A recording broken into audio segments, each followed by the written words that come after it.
All right, so reading Ramayana prologue. In keeping with the classic tradition, Kamban begins his epic with a description of the land in which the story is set. The first stanza mentions the river Sarayu, which flows through the country of Kosala. The second stanza lifts your vision skyward to observe the white, fleecy clouds that drift across the sky toward the sea and later return in dark, water-laden masses to the mountaintops, where they condense and flow down the slopes in streams, scouring the mountainside of its treasures of minerals and essences. Verily, like a woman of pleasure, gently detaching the valuables from her patron during her caresses. The river descends with a load of merchandise, such as precious stones, sandalwood, peacock feathers, and iridescent flower petals and pollen grains, carrying it through the mountains, forests, valleys, and plains of Kosala country. And after evenly distributing the gifts, ends its career in the sea. The poet then describes the countryside with its gardens and groves, its men and women fully occupied, their activities ranging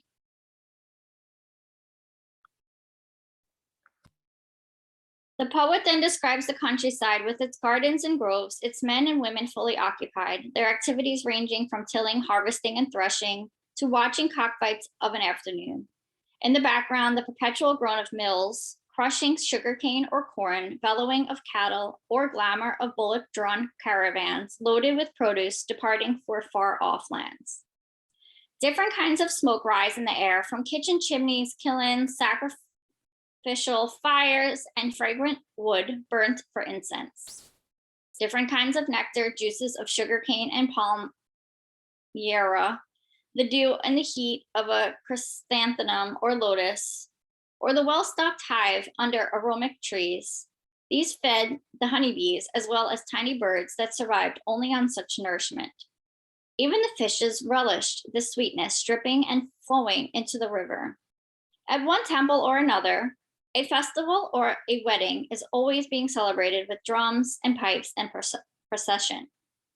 Kamban describes every sound, sight, and smell of the country, even to the extent of mentioning garbage heaps with crows and hens busily scratching and searching them. Kosala was an extensive country, and few could claim to have crossed it end to end. Ayodhya was its capital, a city of palaces, mansions, fountains, squares, and ramparts, with the king's palace dominating the landscape.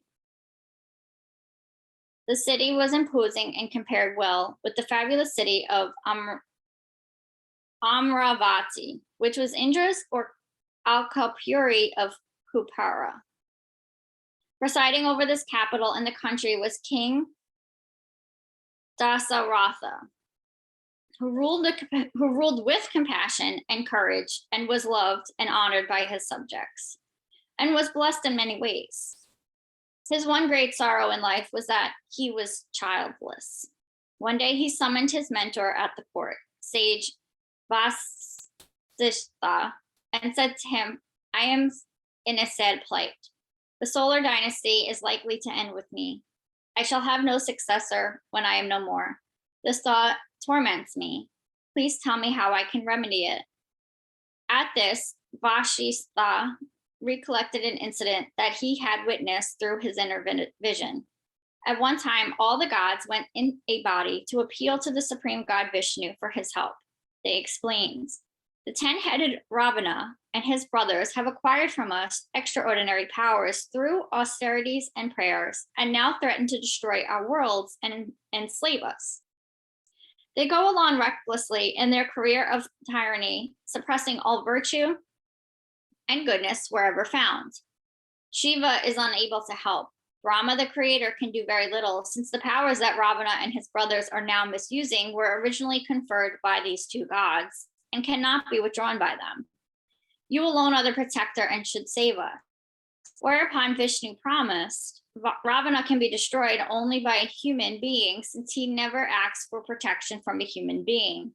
I shall incarnate as Dasaratha's son, and my conch and my wheel, which I hold in each hand for certain purposes, and my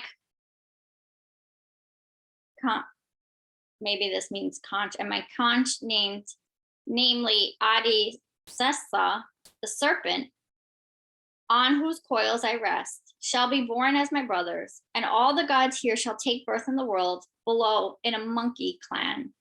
Since Ravana has been cursed in earlier times to expect his destruction only from a monkey.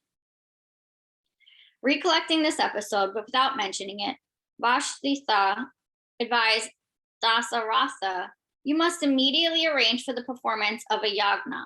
The only person who is competent to conduct such a sacrifice is sage Rishya Shringa. Dasaratha asked, where is he? How can I bring him here? Vashtitha answered, at the present time, Rishya Shringa is in our neighboring country, Agna. Dasaratha explained, oh, how fortunate. I thought he was far off in his mountain fastness. And then Vashtitha explains, in order to end a prolonged drought, the king of Agna was advised to get Rishya Shringa to visit his country since it always rained in his proximity. But they knew that on no account would he consent to leave his mountain retreat. While the king was considering how to solve the problem, a bevy of beauties offered their services and went forth in search of this young sage. They reached his hermitage, found him alone, and enticed him away from Agna. He had never seen any human being except his father, and he could not make out what these creatures were when the damsels from Agna surrounded him. But given time for instinct to work, he became curious and abandoned himself to their care. They represented themselves as ascetics, invited him to visit their hermitage, and carried him away. In Mysore state at Kega, 4,000 feet above sea level, a carving on a temple pillar shows the young recluse being carried off on a palanquin made of the intertwined arms of naked women. On his arrival at Agna, the rains came. The king was pleased, rewarded the ladies, and persuaded the young man to marry his daughter and settle down at his court. Dasaratha journeyed to Agna and invited the sage to visit Ayodhya. A sacrifice was held under his guidance. It went on for 1 full year, and at the end of which an immense supernatural being emerged from the sacrificial fire, bearing in his arms a silver plate with a bolus of sacramental rice on it. He placed it behind King Dasaratha and vanished back into the fire. Rishya Shringa advised the king, take the rice and divide it among your wives, and they will have children. In proper time, Dasaratha's wives, Kausalya and Kaikeyi, gave birth to Rama and Bharatha, respectively, and Sumitra gave birth to Lakshmana and Satrugna. Dasaratha's life attained a fuller meaning, and he felt extremely happy as he watched his children grow. At each stage, he engaged tutors for their training and development. In course of time, every morning, the young men went to the groves of the outskirts and learned yoga and philosophy from the adepts residing there. Late in the evening, after the lessons, when the princes returned to the palace on foot, the citizens crowded the highway to have a glimpse of them. Rama always had a word for everyone in the crowd, inquiring, how are you? Are your children happy? Do you want any help from me? They always answered, with you as our prince and your great father as our guardian, we lack nothing. Chapter 1, Rama's initiation. The new assembly hall, Dasaratha's latest pride, was crowded all day with visiting dignitaries, royal emissaries, and citizens coming in with representations or appeals for justice. The king was always accessible and fulfilled his duties as the ruler of Kosala without grudging the hours spent in public service. On an afternoon, messengers at the gate came running in to announce, Sage Visvamitra. When the message was relayed to the king, he got up and hurried forward to receive the visitor. Visvamitra, once a king, a conqueror, and a dreaded name, until he renounced his kingly role and chose to become a sage, which he accomplished through severe austerities, combined in himself the sage's eminence and the king's authority, and was quick-tempered and positive. Dasratha led him to a proper seat and said, "This is a day of glory for us. Your gracious presence is most welcome. You must have come from afar. Would you first rest?" "No need," the sage replied simply. He had complete mastery over his bodily needs through inner discipline and austerities, and was above the effects of heat, cold, hunger, fatigue, and even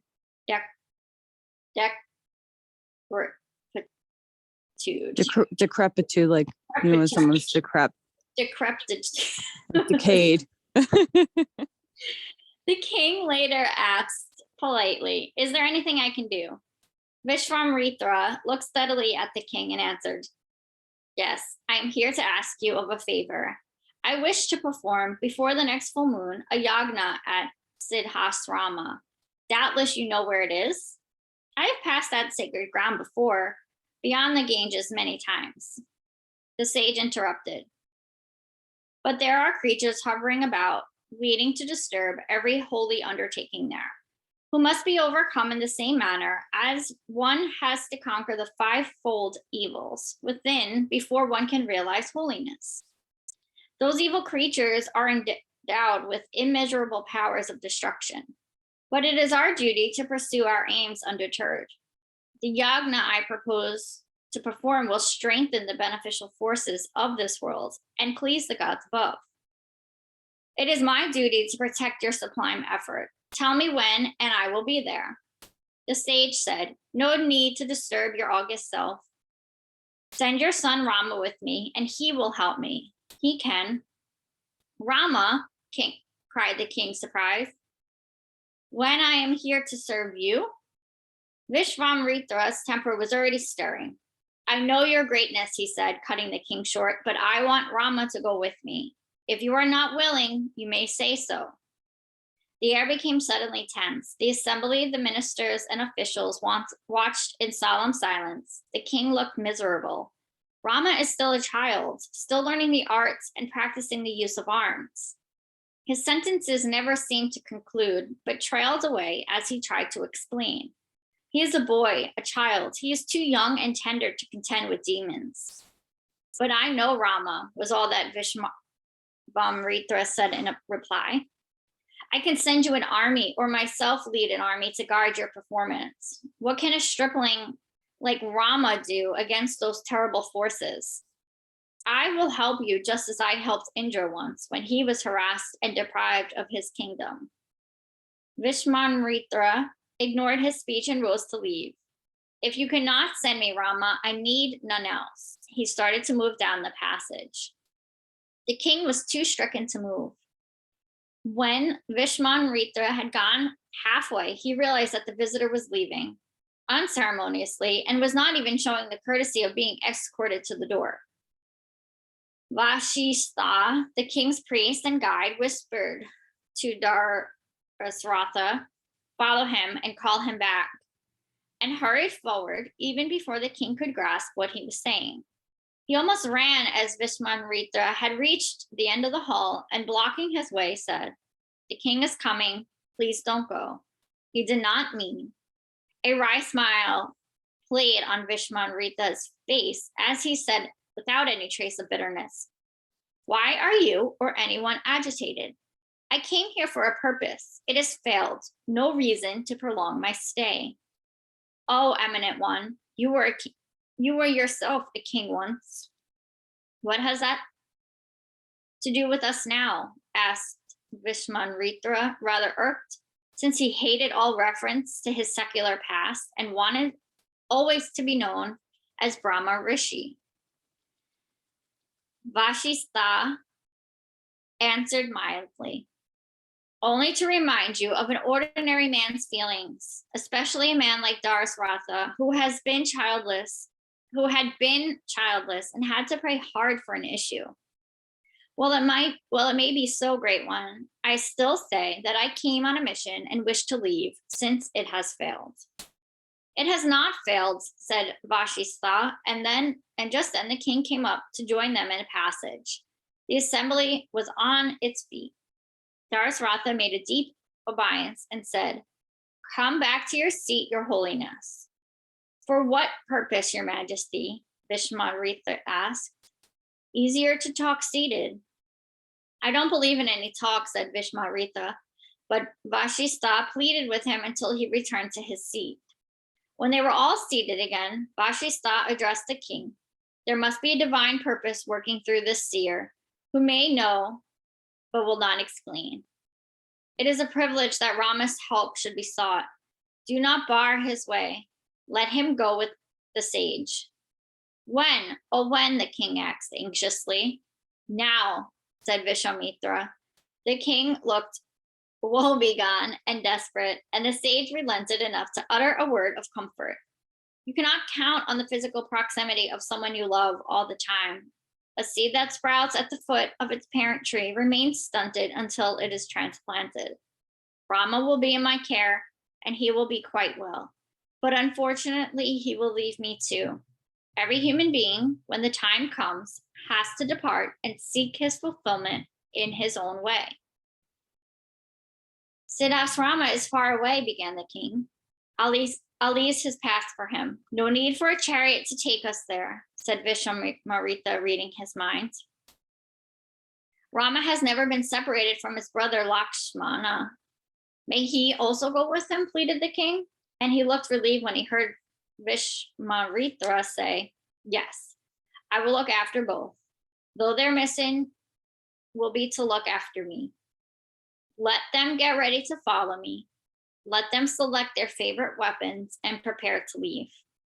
Darasratha, with the look of one delivering hostages into the hands of an enemy, turned to his minister and said, "Fetch my sons."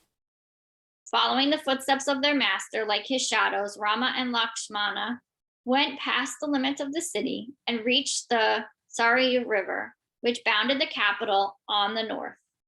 When night fell, they rested at a wooded grove and at dawn crossed the river. When the sun came over the mountain peak, they reached a pleasant grove over which hung, like a canopy, fragrant smoke from numerous sacrificial fires. Vishmaritra explained to Rama, "This is where God Shiva meditated once upon a time and reduced to ashes the god of love when he attempted to spoil his meditation. From time immemorial, saints praying to Shiva come here to perform their sacrifices, and the pall of smoke you notice is from their sacrificial fires." A group of hermits emerged from their seclusion, received Vishmaritra, and invited him and his 2 disciples to stay with them for the night. Vishmaritra resumed his journey at dawn and reached a desert region at midday.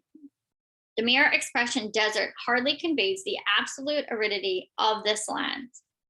Under a relentless sun, all vegetation had dried and turned to dust. Stone and rock crumbled into powdery sand, which lay in vast dunes, stretching away to the horizon. Here, every inch was scorched and dry and hot beyond imagination. The ground was cracked and split, exposing enormous fissures everywhere. The distinction between dawn, noon, and evening did not exist here, as the sun seemed to stay overhead and burn the earth without moving. Bleached bones lay where animals had perished, including those of monstrous serpents with jaws open in deadly thirst. Into these enormous jaws had rushed, says the poet, elephants desperately seeking shade, all dead and fossilized, the serpent and the elephant alike. Heat haze rose and singed the very heavens. While traversing this ground, Vishmaritra noticed the bewilderment and distress on the faces of the young men and transmitted to them mentally 2 mantras called Bala and Adi Bala. When they meditated on and recited these incantations, the arid atmosphere was transformed for the rest of their passage, and they felt as they were wading through a cool stream with a southern summer breeze blowing in their faces. Rama, ever curious to know the country he was passing through, asked, "Why is this land so terrible? Why does it seem accursed?"